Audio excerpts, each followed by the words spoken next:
2019 жылы мамыр айы. Біз мұғалімдерді жаңартылған оқу бағдарламасы бойынша оқуға жіберді.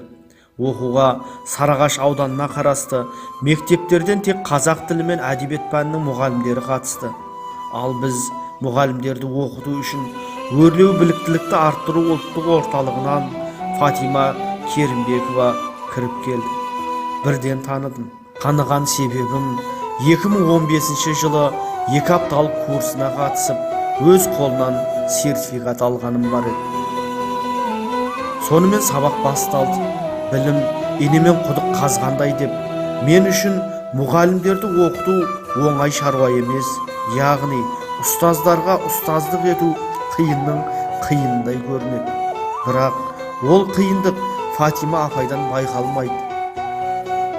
Қайта өзінің жинақталған білімі мен тәжірибесінің арқасында тез тіл табысып кетеді. Ұйымдастыру қабілеті жоғары. Әр істің қыр-сырын таба біледі.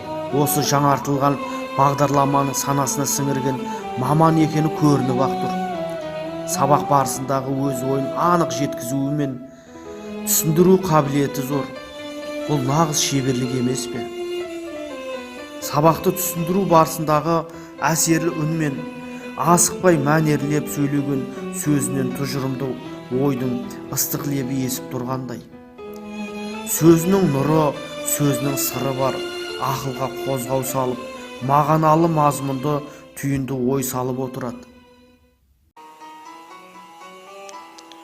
Ұстаз деген ұғым бар мына дүниеде.